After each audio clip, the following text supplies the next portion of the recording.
Welcome to the Sharpe Show. I'm so happy that you are all joining me this evening. I am very happy because it's 7 p.m. on the East Coast, which means you got to look at my mug. That's the rules. I don't make them. I do make them. I make them and I follow them both sometimes. So those are the rules. You have to look at my mug at 7 p.m. on the East Coast. So I'm here, but there's a big however.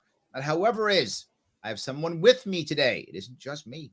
I have someone else here, someone who I am very happy that I have here, someone who has gone through a lot and is close to my heart, fellow Marine, so a veteran, an author, and someone who likes to hold signs. He is known as the veteran with a sign, the man himself, Zach Bell. How are you, sir? I'm good, sir. How are you? I am great. I'm happy that you're with me today because you are talking about stuff that other people will talk about this subject when they want to get brownie points or when they want to seem cool, or they'll do the, I support our troops or whatever, just almost a virtue signal. You're actually trying to make things happen, which is great. But on top of it, you're not coming at it from I have a PhD and let me sit you down, lay on the bed and talk about your mother. You're not doing that. No. You're literally getting people together and they're just doing stuff together. Tell me about how Veteran with a Sign even happens. Well, thank you very much again for having me. I'm honored and privileged to be talking to you and someone who's actually making change, who's stepping forward into the breach and doing things that need to be done. I'm just trying to start conversations. That's probably the best way to say it. I'm trying to make, positive interactions happen. Too often veterans are the framework or used as the backdrop of political ideologies for whatever's in vogue at the moment. Yep. And, absolutely. More power to everyone that does that. It's just not what I'm doing. Right. I'm really just trying to, be the change I want to see. That's what I always say. And, but the part you bring up though, all the time, which I love, is the idea of starting conversations. You don't talk about, and it's going to sound weird when I say it, right? It's going to sound weird, but hear me out when I say this. You're not talking about solving problems. You're just talking about talking, which then begins to solve the problem. Yeah. You're kind of, you're giving away some of my secrets, but yeah. I love it, right? I mean, that's the key. We've got to get veterans talking and people who are not vets talking, because what happens often, and I'm sure you see this, someone who's not a vet, when they're talking to a vet, they sometimes don't know how to talk, particularly if that vet's a combat vet and a recent combat vet at that, right? If a person's a recent combat vet, that becomes one of the hardest conversations that someone who's not in that world can have. And popping up a sign about, I don't know, lunchtime sometimes makes that happen. Am I wrong? You're not wrong. That's the one I did today, talking about working through lunch and getting out early. I'm trying to trigger nostalgia. I'm trying to have people create conversations and, have a shared commonality. Almost everyone that's commented on it either was in the military and wasn't. And they're all finding out they're more alike than they are different, which is the perfect masterpiece there. Absolutely. And that's what I wanted to happen when, like you'd ask me how and where I came with the idea. It was, right here in my office. I was really bored and it was quarantine, and I know quarantine's been rough. I don't want to minimize that on anybody, but for me and my family, it was pretty cool. Oh, that's nice. Yeah. I got to spend more time with my family than ever, and I have in years. We made forts. I got shadow banned, so it wasn't so cool for me. Yeah. Well, we made forts downstairs, watched a lot of movies, hung out. I like that. Just spent some time together. And but let me step down this road that you've just come on, which I love so much. And one of them you did, which I love, is you said you had a sign that said, "Not every billet requires a parking spot." Yeah.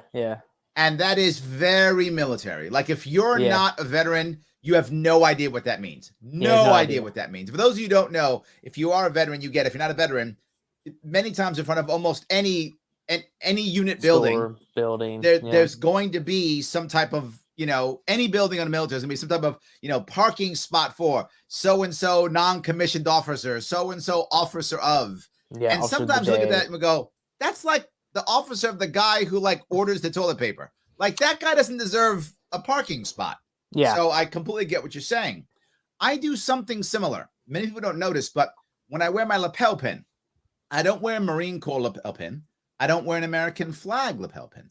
I wear a Navy Achievement Medal lapel pin Mhm. so that only those who know will know. And it Yeah. sparks conversation with the right people, usually Marines or sailors. Yeah. Sometimes you'll find soldiers and airmen get it once in a while, Yeah. but usually they don't always get it. But every sailor, every Marine gets it, and they go, "Oh, okay," and they get it. And it's a similar thing to what you're doing, but mine's a real small sign. Yeah. I'm trying to dismantle the idea of what traditional military service looks like Uh huh. realistically, because there's too many preconceived notions and Yes. connotations that have come with it. Um, just I mean, like when I look at myself, I understand everything. Like I've got tattoos, I'm getting Yep. more. I know the way I look, I'm aware of it. So it's just I'm trying to kind of break up that stereotype. Because stereotypes are just, they're just the mold of the lazy, I guess. I don't know. But I think it Um, also happens to where when you have the stereotype for a veteran in particular, I mhm, feel like it goes two ways and they're both very drastic. mhm. One is, oh, he's a veteran, therefore he has magic powers, and I'll hire him and everything will be awesome, and he'll just know everything and he'll just do everything because he's a magical vet. Or the opposite. Oh, do I want to hire him? He might have PTSD, he might Yeah, be angry, he might not get along. yeah, So you tend to get the two opposites, which is why so many veterans don't want to self-identify. yeah. I think it's something that I've struggled with. It's something that I think everyone struggles with, and a big part of it is, I kind of don't want people to know until I'm ready for them to know, because it's just like a Yep. lot of conversations that I have to have afterwards, which, to their credit, they're trying, but to be Yep. honest, none of them are unique or that different. Um, Yes. it's just because, I mean, they're working with the knowledge base that they have. Yep. Um, like a big one that I've said is like, made a sign that said, people stop telling me, or something like, what was it? Oh, you don't know Marcus Luttrell? Because Mm, like most people outside of the military think the military is like a high school, and there's just right. like a big cafeteria where you're like all meeting up and stuff, and and especially him, he's become so much larger than life, literally, and he's already a big boy, but like he's this focal point of like where people are Mhm. like, that's what they should be saying is, have you heard of Marcus Luttrell? Not, I Right. know Sure. Marcus Luttrell, right? Right. And because he Yes. does actually make a living speaking for everyone and all this stuff, but um I understand they're trying to connect, but it's just Yep. hard. But you And you told me something though, which I thought was interesting. mhm, You said once you were working someplace and people would constantly come by your office, your mhm, desk, yeah, and ask you about like combat or something, yeah, yeah. They or would something ask. like that. Yeah, so I used to work at this healthcare organization, and it was right near the elevators. And I had somebody had given me like a Marine Corps flag or Mhm. something at my cubicle. Which, by the way, this job was horrible. Um, they had like fake noise machines and stuff, and it was weird. And people would come by and they would see the flags and be like, "Oh, you're in the military," and like I would then like be socially responsible for them navigating their way through this communication or like this Right. interaction. And it would happen, almost every day. Yeah, about every day. And like so, like it got to a point where I was just like, I had to like take all this stuff down because I just didn't want to interact with anybody on that level. And that probably Right. says more about me than anything else. But like it just became constant. Yep. Well, the thing And that that was when people I don't get is we're trying to integrate, right? Yeah, We're I'm not trying to stick out. I already stick out yes, enough. Yeah. that's right. I mean, like, I Yes. already don't look like any of them. Like, you have tattoos? Yeah, I've got tattoos. I'm gonna get more. Like, Right. Yeah. I'm just trying to like reintegrate into society. I'm the last person to talk about what I did because I was an infantry rifleman. Mhm. I fought in Afghanistan twice. There are very few people that can relate to that experience, much less Sure. in Absolutely. privatized healthcare. So, like, I don't want to talk to them now. Right. Doctors and nurses and stuff, people that are like doing that type of stuff, people that Yep. have been kissed by violence the same way that I have. Mhm. Um, Sure. that's different, but everyone else is just like, I think it was well intentioned, but it got to a point where it just became taxing after a certain amount of time. the funny thing is most veterans just want to be embraced, not as veterans, but just as Americans, right? They just want to be embraced like everybody else, right? They don't want to Yeah. be that special guy all the time, or that special gal all the time. And I feel that sometimes, the thing I bring up, and the bad part is, and you said it too, being that good citizen. When you're a veteran, particularly a young combat veteran in particular, but all veterans, people want to say how much they care, right? They want to tell you that. And when they tell you that, they're actually not telling it for you. They're telling it for themselves because it makes them feel good to say, see, I care. I'm a caring person. And the vet then has to accept that burden. And one of the small ones I bring up, and people get mad at me when I say this, but I say anyway, a lot of veterans actually don't like to thank you for your service. And when I tell non-veterans that, they go, no, they don't. They all love it. I say, no, they're being good to you. Some don't care. Some are bothered, but none are going to be angry at you because they know you're not trying to hurt them. They know you're doing the thing that's good. So they go, oh, okay. But particularly if you, and tell me if you think I'm off here, particularly those who've had the hardest time and seen others hurt.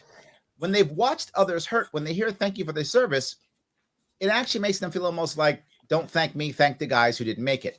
Thank the guys who got hit. Thank the guy who doesn't have an invisible injury. Am I wrong with that? No, I think it's a lot. My biggest problem with it is it just never starts, it never stops there. Like it's just kind of like that's the gateway into like many conversations of like, have you lost anybody? Do you know anyone who's taken their own life? Like it's never just that. So I do always try and be kind and courteous with them in that aspect and like let them know that like, hey, I really do appreciate this. But like again, like you're the one who's like now like they're veteran. And I don't know. And again, it goes back to a lot of the experiences I have. It's like I've noticed people would like always come to me when like weird foreign policy things would happen or like ask my experience on it. And I was like, dude, I just walked in a circle. Like it's not like that and stuff. But right. I did more than that, but that's the best way to describe it. No, and, I know. Is that what you mean? Yeah. So, well, and it's just, it's hard because like, I always want to be a good advocate for my community, but like, of course, it just comes at a price that I don't think will ever go away. I don't know. Yes. Let me grab a couple. It's just weird because it's publicly funded and everyone wants to be like invested in the journey, but it just because like you know what it feels like? It feels like someone's about to say like, well, I pay your salary type thing. And so they want to say that, but like the truth is it's just not like that, if that makes sense. No, I get it completely. I do. Let me grab a couple of comments if I could. Kirsten says, this is very helpful. Thank you. So someone's liking it. Justin says, I always found it weird people thanking me for my service. Me too. Right. And I don't announce my veteran status unless it's somehow relevant to the conversation. Right. Some people know, which is why I wear a specific pin. Only the Marines and SEALs really get it. Right. But when it comes up, I talk about it. And people often say, thank you for your service. And I just go, okay. Like, I don't even know how to answer that one. So, I got out of the Marine Corps in the 90s. So I'm a little bit older than you. So it's a whole different world. I completely agree. Daniel says, as an Army vet, I really appreciate this. That's awesome. You see, even Army people. Yeah. You soldiers get it too. I love it. It's very good. Yeah. Well, everyone's, like, when you're trying to move forward for a life after service, it's hard when, again, like, all right, I'll give this example. So there was like the same company, and I'm trying not to name it, but it's the world's largest private healthcare company, and that's about it. That's all I'm gonna say about it. Okay. And they did this big veteran thing where like all the veterans got like a free lunch and stuff, and it was like cool. And they brought in this pilot who was the pilot of Air Force One during 9/11. He like gave a speech and stuff, and it was like really cool. But like afterwards, like when it was done, like it was like by 2 o'clock, you had to go back to doing whatever you're doing.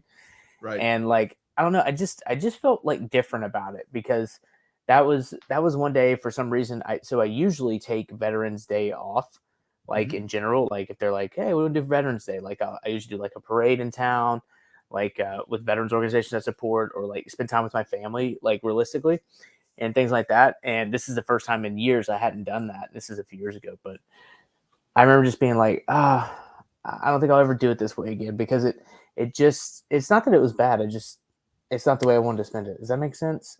Yeah, Like the absolutely. most common thing I do is I go to like a VFW and like I'll just put down some money and like I'll pay for some tabs and stuff and try and talk to some of those those older people who've come before me and Yep.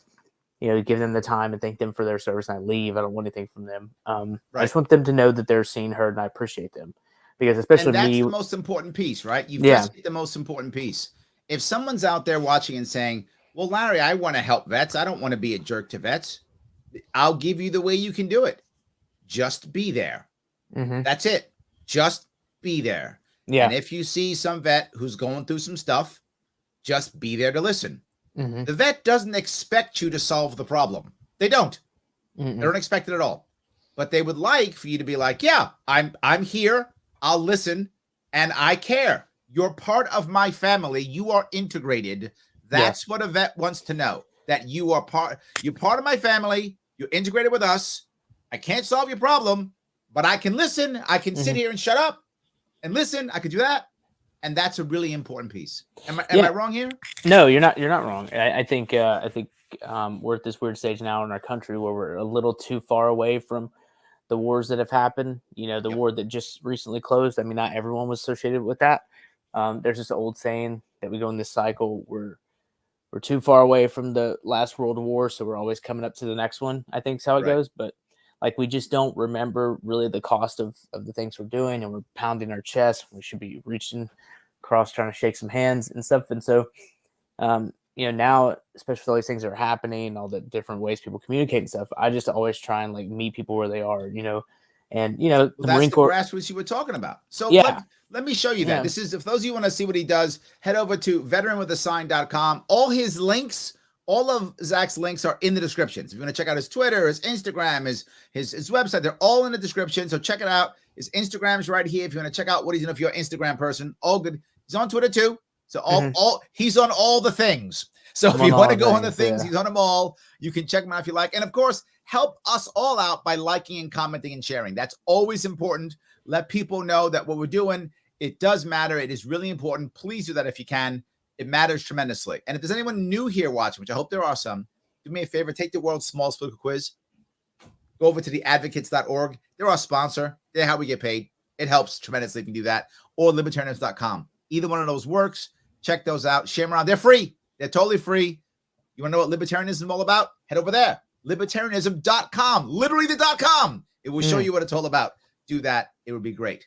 So, but I want to go to, if I could, you also do some writing. Is that right? What kind of writing do you do? You what, 2 or 3 organizations, right? Yeah, so I've written for the Huffington Post. I've written for Task and Purpose, and I've also written for the New York Times. So what kind of stuff are you writing? I love to laugh. Tell me something good. Come on. I don't know. I feel like I'm just forcing everyone to go to therapy with me. The beauty of writing is it'll chain you to the emotional honesty of an event. So you have to process it no matter how much you don't want to. And in my case, that's what it takes. I've always found writing to be that cathartic release of emotion that I've been searching for most of my life, to be honest.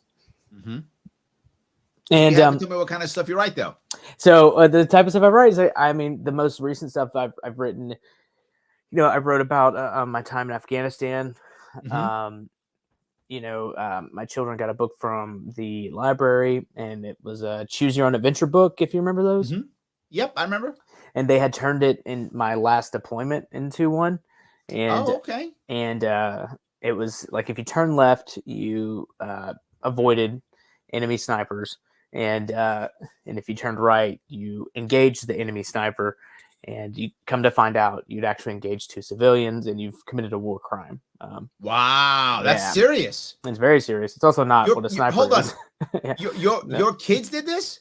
No, they found the book. I have the book in my office. Oh, I was like, wow, if your kids, that's amazing. Okay, they found the No, book. I'm sorry. Okay, go ahead. so they found the book at the local library because it's this full series. It was this full series of books, and they talk about these things. And like I wrote about it, and I was like, I don't know if my last deployment should be used as like a lesson of like whether or not to commit a war crime.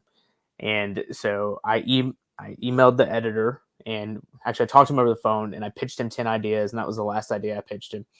And then he's like, do that one. I emailed the publisher. They ignored me. And then I wrote this article about it. Long story short is it became one of their most viewed articles that month and that year. And the publisher issued a formal apology and pulled all the books off the shelves and did a review of all their current products and listings. And the only ones that still exist in that book are like the one I have that I didn't take back to the library and whatever else is in circulation, like already bought. But because it was just, the whole thing had been to a point where my daughters were like, did you shoot people that you thought were snipers? Sure. I was like, no, that's not how you know a sniper's in the area.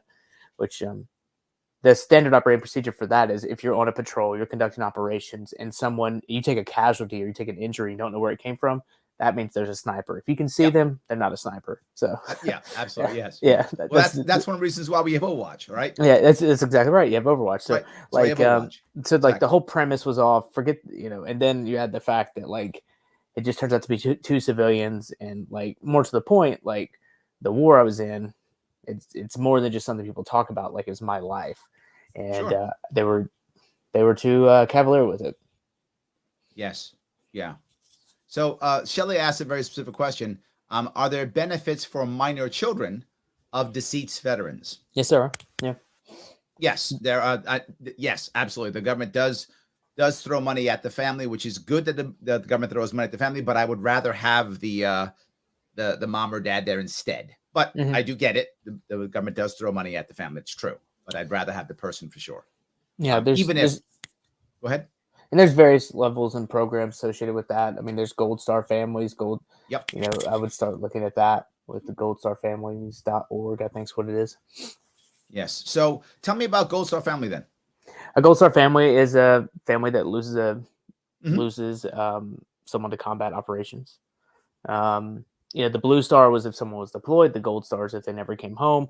And that's why people, you see them. You don't see them anymore, but like I remember, in the early 2000s, there was yellow ribbons around the old oak tree, and now there's the stars and stuff, and that stuff's kind of gone away. But now I think it's back mainstream, I think. There we go. Yeah. Shelley responds exactly. I'd rather have my nephew than any benefits. Yeah. Agreed, Shelley. Agreed. I'm sorry for your loss. Yeah. Yes. So I know there's another group that you work with. I'm not sure how. So help me out with this. Black Rifle Coffee. Is that right? Did I get it right? Yes, that's where I work. That's my job. Here we go. So tell Black Rifle Coffee. So that's your day job now. Yeah, that's my. So that's all those my bad job. stories you were telling me is not them? No, that was a healthcare company. No. Okay, good. So what's Black Rifle Coffee? Black Rifle Coffee Company is a veteran-owned and operated coffee company. It's headquartered out of St. Louis. I mean, not St. Louis, in Salt Lake City, and also San Antonio, Texas. And the manufacturing facility is in Manchester, Tennessee, which is I'm in Middle Tennessee myself, and that's where majority of the coffee products that are made come from here in Tennessee. So there we go. It's an amazing organization. We're always giving back. We make all sorts of silly content, and we have a nonprofit as well called Black Rifle Gives, where we partner with veterans and families and try to help them with different things, from funding, nonprofits that partner people with service dogs to different small businesses and things like that. So it's fun. So I'm glad you brought that up, because I want to walk down this road that a lot of people don't understand. Mm-hmm. And that is, most people, not most, lots of people, maybe most, if you're not a veteran and you're having trouble and you're doubting yourself, and you're doubting your self-value, and you're doubting who you are, the average person will show a lot of signs that most people can pick up. They'll see what they're doing. They'll go, oh, something's wrong with Jenny. Something's wrong with Bobby. Something's wrong with, Phil. Something's up with him. Something's up with her. Mm-hmm. Do it. Veterans don't do that as much.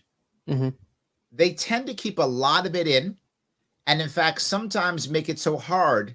They act so tough that the average non-vet assumes they're extra strong when they're actually at one point very weak. Mm-hmm. When that happens, I always say the number one thing you want to do is just be there to talk. But there's something else. There's a critical piece about your conversation. Most people have a conversation. If Bob comes to me and says, Larry, I don't know, you're right, I'm not feeling good, I may say something like, you're important, you're valuable, you're important. But I don't do that. What I always do is I say things like this. People need you. People are relying on you. Mm-hmm. You can't check out because people need you. And that part, I think, for veterans, for many people it works, but heavily for veterans, I feel that's a stronger message than you're valuable.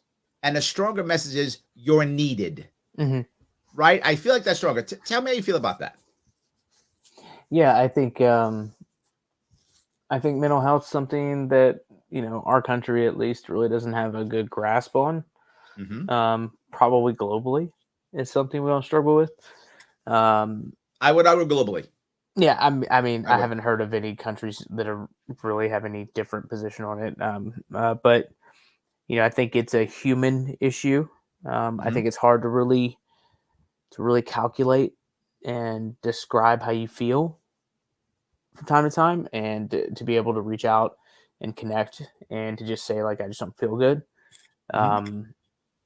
Because I think we so often internalize that it's just, minor, but, and it's just, not insignificant, but it's just not that powerful, but it's those little chips away that'll like break apart you as a person, in my opinion. I think there are two parts of what you said that are critical. The first one is the last piece, which is it's small pieces. The little thing that happens on its own is not a big deal at all, right? It's not a big deal, but it's the 40,000 of those things all combined. And that one thing was just the final thing, right? That one thing wasn't that important. If it wasn't for the 39,000 other things, I'd have walked that right off like nothing. Yeah. But there were 39,000 other things, and they were still on me. And then that one hits, and I'm just cracking at that point. I can't handle it at that point. It's too much for me to handle. But I don't want to ask for help. And here's the worst part. I don't know who I can trust to help me. And if my people around me, which is why you see so many veterans go to the veterans, if they're non-veterans, it goes to our first piece, which is, no, the veteran is awesome and perfect. And I don't want to hear that the veteran has a problem because they're the veteran. They're awesome and perfect, and they can handle anything, right? Yeah. Oh, my God, they're a soldier. They're a sailor. They're a Marine. They can handle anything, right? So I don't want to have that conversation. But we had to realize that veterans are just humans. Yeah. Marines are the coolest humans. But I'm saying still just humans, though, right? Still just humans, right? We're still just humans. That's it. And then, of course, we have that issue. So we want to have that conversation. But the second piece is, the first piece you mentioned, but the second piece is, you said it's health. And for you to be healthy, you don't get fixed. Your health doesn't get fixed. You've always got to eat your veggies, right? You've always got to stay active. You can't just, well, I was active once, so therefore I'm now cured, or now I'm healthy. I had a carrot, so now I'm fine. That's not how it works. You got to always eat your veggies. You got to always stay active. And I think your mental health is the same. You've got to always exercise that same thing. Am I wrong?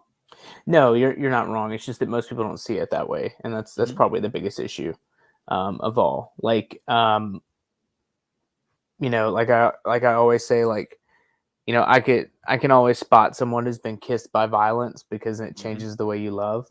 Yes. I don't know if that's the best way to say it, but it's what I've come up with. Like, I always find myself gravitating towards people who have these high stress, strenuous jobs, healthcare workers, cops, first responders, and things like that. Like there's always, a kind of shared bond, and we just don't view it the way. What we should is, view it like the triangle, the overall triangle of health, the mental, spiritual, and physical, right? And if you don't have one of them, the whole thing collapses. And we just don't think of it that way. We're just like, oh, it's fine. Right. Like I'll feel myself sometimes like, starting to get to certain places, mentally or emotionally, and like I'll just go outside, or I will do taxing things to my body.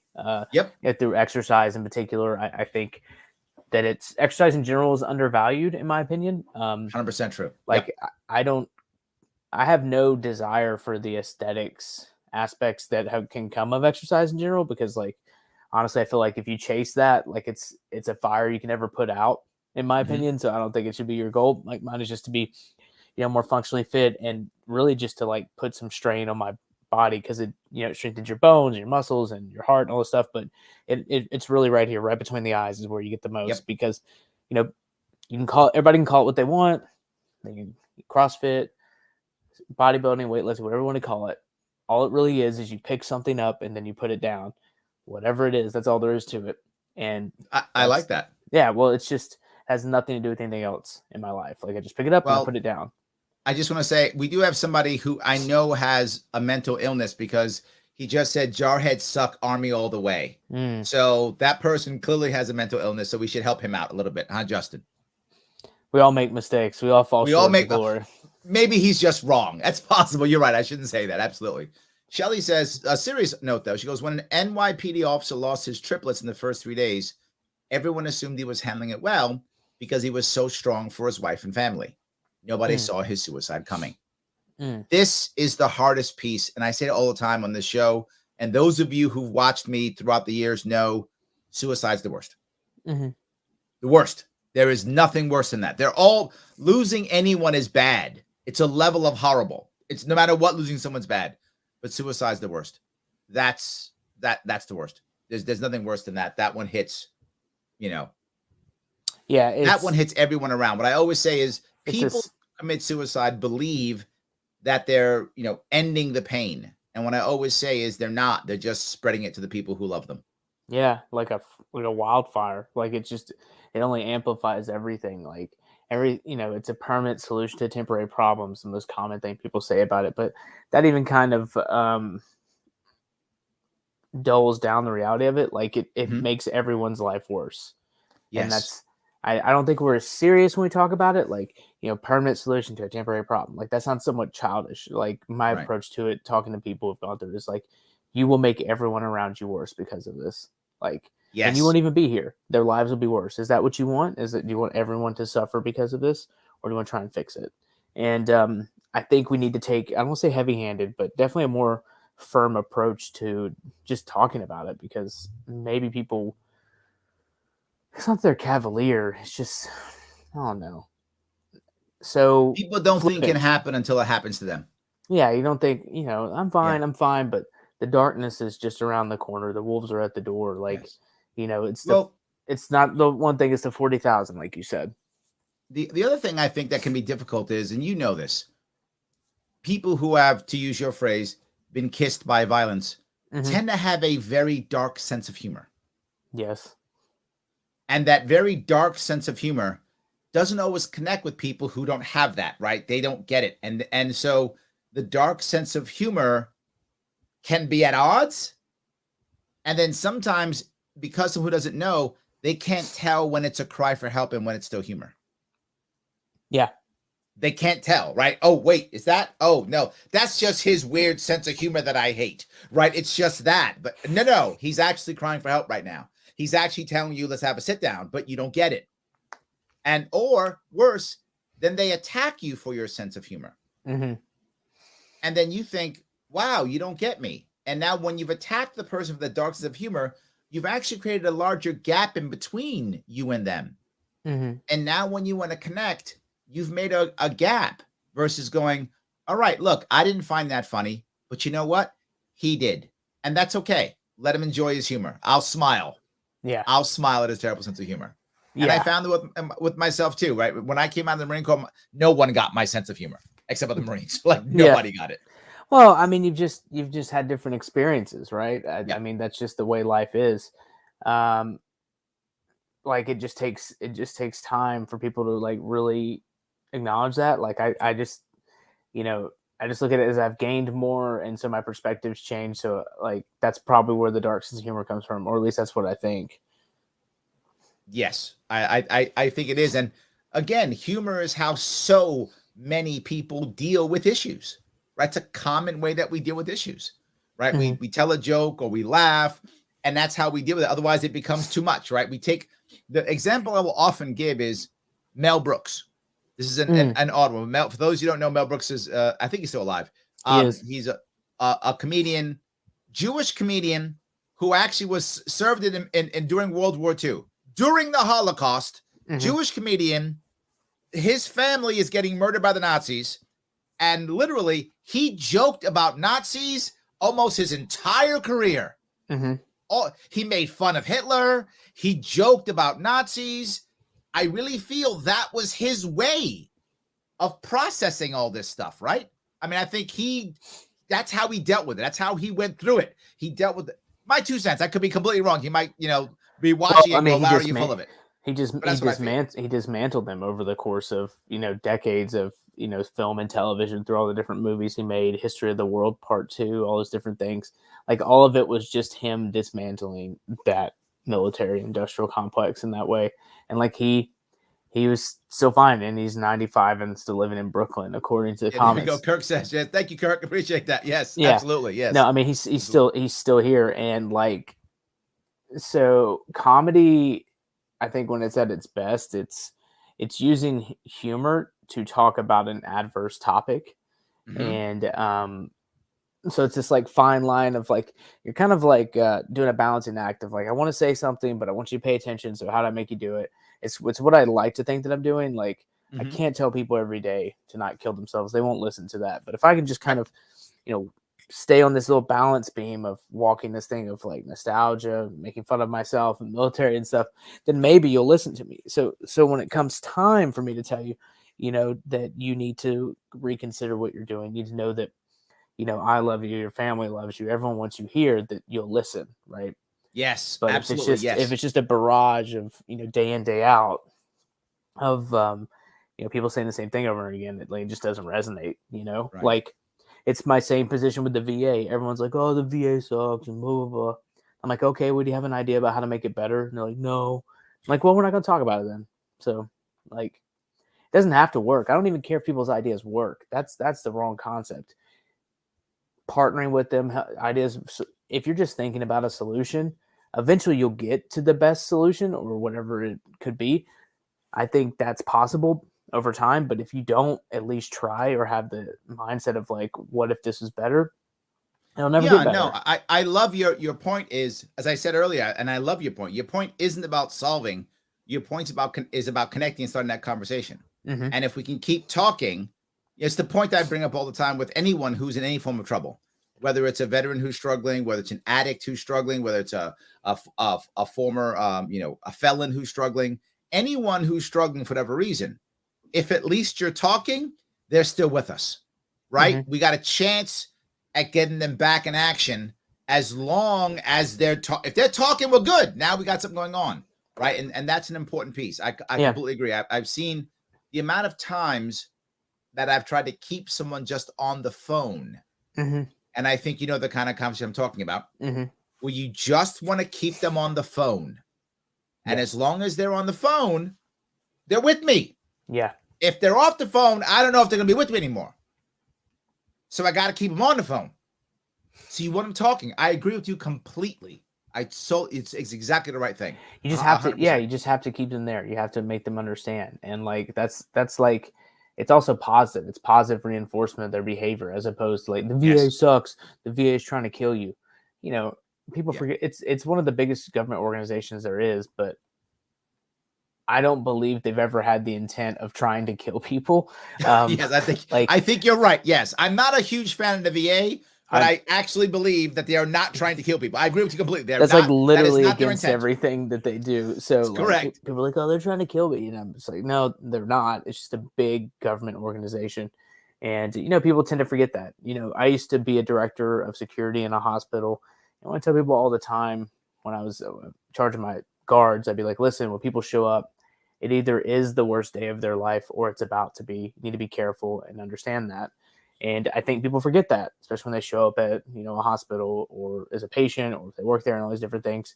It takes time. And it's a very big organization. I mean, it's doing the best it can. But, Yep. I'm not saying I'm being an apologist for it, but, we have to also, acknowledge that, it's like a big ship. And it takes time for a ship to change course or to do anything, stop, go, whatever it is. Yep. It's a very, very, parts of our government have to make decisions so that it can do things. And everyone forgets that. It's not just like a CEO at a hospital administration who, has direct oversight. No, parts of our government have to convene and come together and be like, do this. Now they can move forward.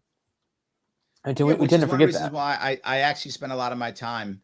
I don't spend anywhere near as much time as I used to supporting veterans with a lot of literally, private organizations. Mhm. Because I didn't want to work with the VA. The VA at the time I was doing this is probably last time I interacted with the VA was probably 2006, 2007. Mhm. So about 15 years ago, give or take. And they were still having rubrics of stuff from the 80s. And I was like, I don't, you're not helping, right? So I would go with other organizations. But there was a problem. This is to your point. At least the VA, there are a lot of veterans in it. Yeah. There's a lot of veterans in the VA, right? So Yes. a lot of them are able to communicate effectively, connect effectively. When you go to nonprofits, a lot of times they're only civilians. Yes. And that can be a problem because they don't have a liaison. They don't have a connection. And the miscommunication can be massive. Yes. So I remember I tell a story often. There's a group, I'm dealing with a bunch of veterans. And these were guys who were doing very long tours in Afghanistan. They were guards, Massachusetts guards, New Hampshire guard. I forgot. Well, they were New England guard. I don't remember what state they were from. Yeah. And they were doing long deployments. One of them was like 15 months. I mean, a massive deployment, Army. Massive deployment, like something like that. It's a huge deployment, not 6 months, like 12 or 15 months. Mhm. So they're coming back. And as they come back, they haven't worked. They had jobs. Most of their jobs have gone away by the time they came back. So I'm trying to give them a bunch of training on how to transfer your resume, how to do some, networking, get your job, stuff like that. Right. And no one will come to my class. So I go to the administrator and I say, look, you need to order these men to come to my class. And she goes, I can't order them. Oh, no, we'd never order them. This is only voluntary. We'll never order them. And the first sergeant, his Army first sergeant, he's livid. He's like, these guys, this is what he's saying. These guys are going to be homeless in 9 months. They're going to be killing themselves. He's livid because he's a reservist and he's at home. He watches them rotate through. Yeah. So he is just at his wit's end. Mhm. He's like, you got it. I go to the captain. I said, Captain, we just order your men. Order them to come. Just order them. Mhm. And the civilian, I said, they'll love it. Don't worry. And the captain's like, yes, he orders them to come. Yeah. They come and they're taking notes. They're loving it. They're wanting it. But you know this, and people watching may not. You spend 12 months, 9 months, 15 months away in a combat zone. You come back, you're a badass. You don't want to ask for help. You're a tough guy. You don't want to ask for, you don't need this help from these guys. You don't need this. Well, you get ordered. That's your excuse to go. Yeah. Right. That's your excuse. I wouldn't be here, but I got ordered. If the captain didn't say anything, I wouldn't be here. But because he ordered me, I'll be here now. You can now still be the tough guy. Yeah. And go get some help. Yeah. The amount of times that I have ordered veterans with zero power to go do stuff. I mean, dozens of times I've said, you're going to do this. And then I'll tell them to their face. I'll say, do you understand the lawful order I've just given you? They go, yes. I'll say that. Do you understand the lawful order I've just given you? Yes. And then I say, execute that lawful order. I have no power over them. I can't order them to do anything. But I do it because it gives them an excuse to go get the help, to do the thing. Because now someone ordered them. And now they can go get the help. And they're not being weak. And they're not falling down. It's because that idiot Larry Sharpe ordered me. I wouldn't do this if Larry Sharpe made me. And I'm like, yes, I'm the idiot. Get mad at me. It's my fault. 100%. Yeah. I'll take the hit. But it's a whole different way of looking at things. Well, and that's the thing is everyone's trying to, the military really breeds into you this idea that to never ask for help, like to its own detriment. And I think it's carried on. I know it's carried on in my life. Like, I do way too many things I shouldn't, definitely physically. I was, doing martial arts for a while, and I couldn't even like make a fist with one hand because I just strained a muscle, but I was still like competing as much as I could at the time. And thankfully, the quarantine made me sit back down, and I wasn't able to do that. But otherwise, I probably would still be doing it like to that level. But that was the mindset change I had, going into this stuff and circling back to like starting veteran with the sign is like, if I can just start like a little fire, if I can just start a little fire over here, a little thing over there, because I don't want to be responsible for where the conversation goes. I like the idea of like, what do you think about this? And like I walk in a room, I say something, I leave, right? Because I have a firm belief that if there's someone starting conversation, change will happen.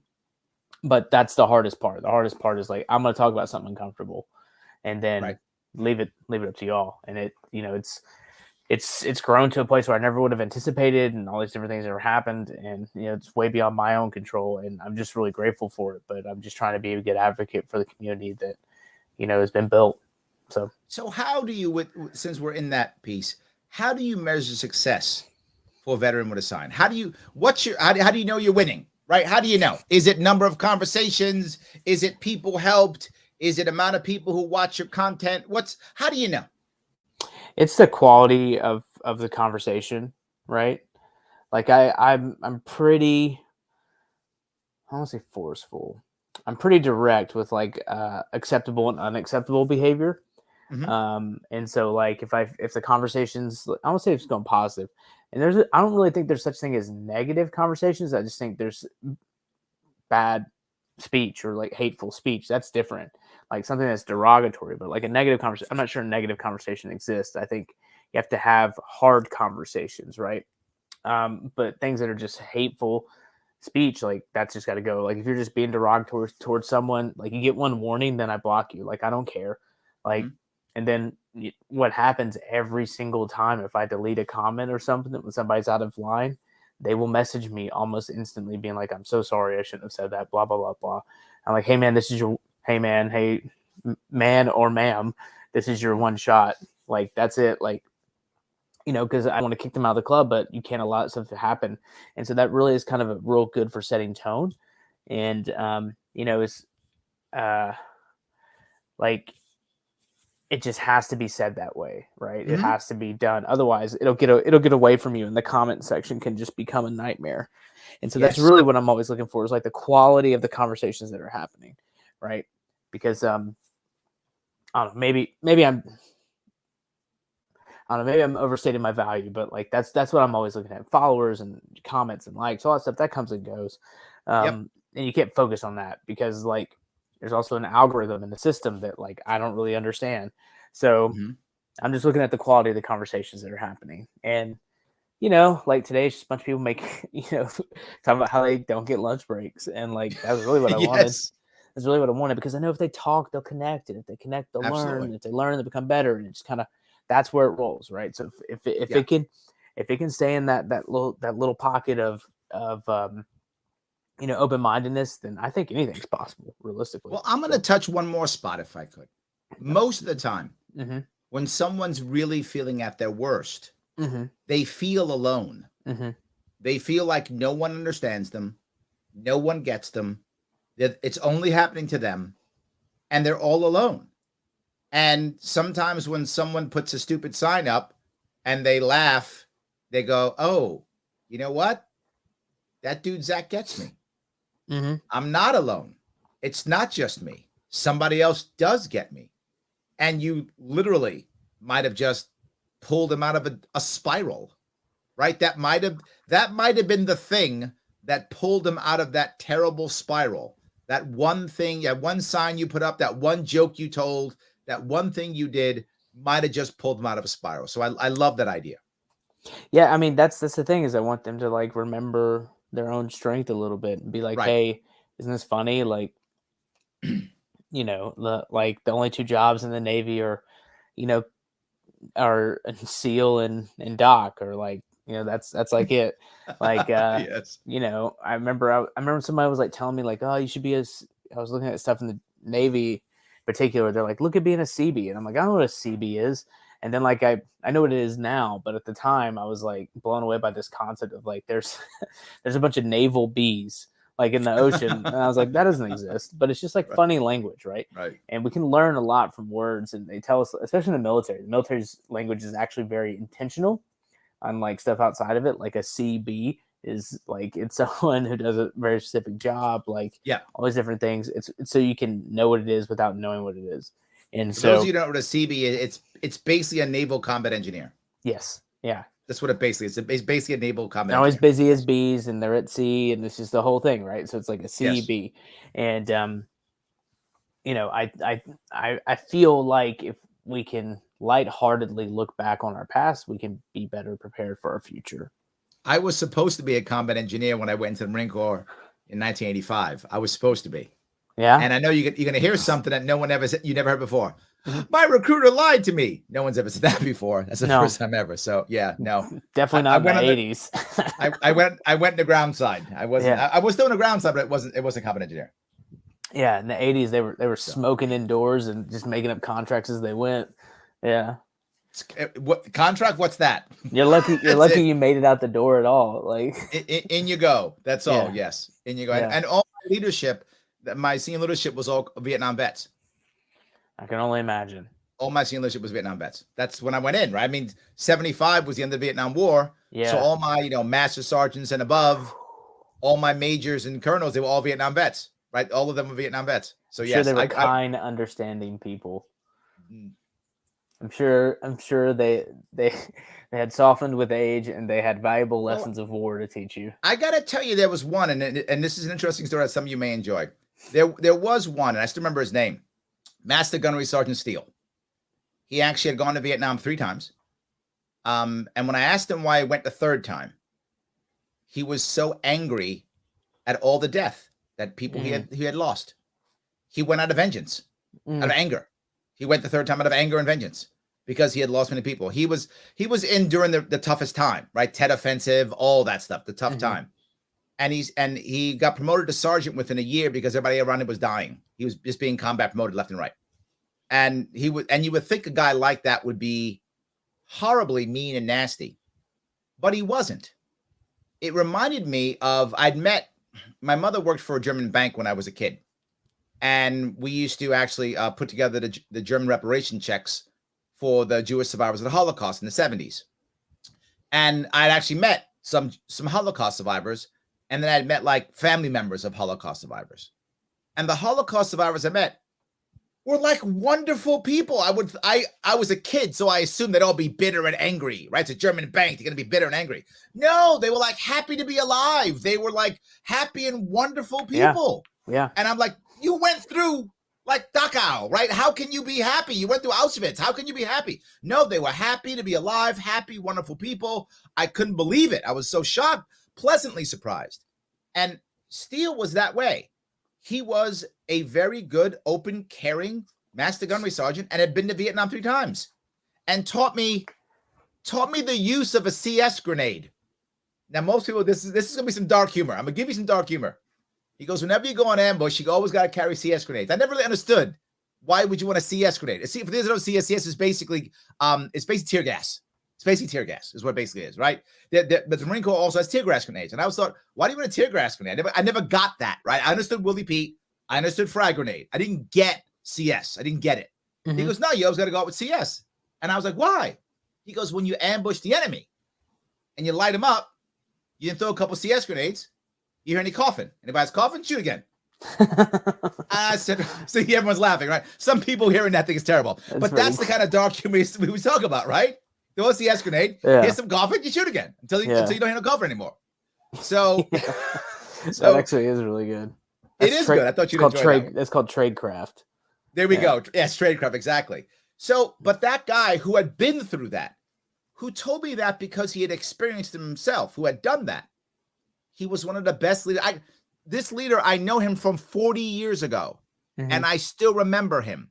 That is how much he stuck in my head I remember his name still. I mean, that's how much he stuck in my head as a leader that I wanted to be like. And he had been through all of that, and he was still a wonderful, good man who tried to make better Marines, wasn't bitter anymore, had gone through it, still had the same wife from when he was 18.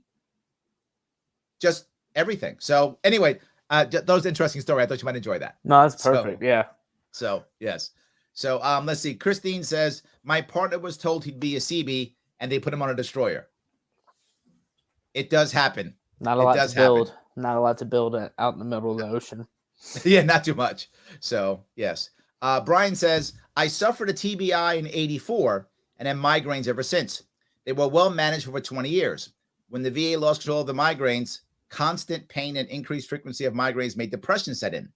I had a VA psychiatrist tell me that she never believed my migraines were real. I got to the point of where I could understand why some people take their lives.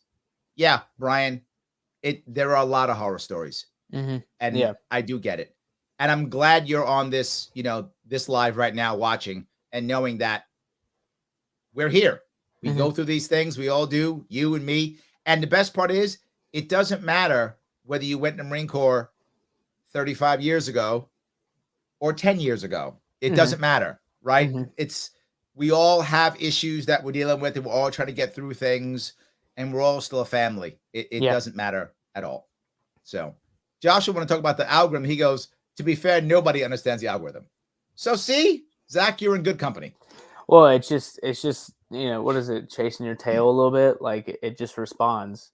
The best way I understand it is that it just responds to what you give it. That's all I can really decipher from it. There we go. Like you put in and it pulls back. I don't know. She says, from experience, it's the little things that sometimes help pull you out of a suicidal state of mind. Yeah. I think it's both ways, right? Sometimes it's that little thing that puts you over the top, and it's that little thing that can bring you out too. Yes. That can totally bring you out. So, well, look, I'm keeping you for a long time, Zach. Is there something that you want to bring up that I haven't brought up? Something you wanted to talk about that I haven't talked about? Just before you say anything, remember, veteranwithasign.com, Instagram at veteranwithasign. All his stuff is actually in the description. You can click, see what he's doing, check it all out. And if you can, head over to libertarians.com to support the show. Always matters. It's free. Take those classes, buy the cool merch if you want to buy it, or it's free. You can just take the exams. You pass the exam, you get the merch for free. So you don't have to spend any money if you don't want to. But if you want to, you can pick it up. It doesn't matter. Or take the world's smallest political quiz. That's always going to help. And for those of you who've already done it already, do me a favor. Share it. Copy the link and share it so that other people can see it and let people know about Veteran with a Sign. Anything that we should be talking about that I missed? No, I think cover everything. Yeah, it's Veteran with a Sign on all platforms: Facebook, Instagram, Twitter. veteranwithasign.com merchandise. I just released some new merch. All that goes back into fueling the mission, just trying to make sure people know they should stay because they're worth fighting for. And I'm really grateful to know you and be able to spend this time with you. And I can't thank you enough. It's awesome, guys. Hey, everybody, thank you so much. I will see you all very soon.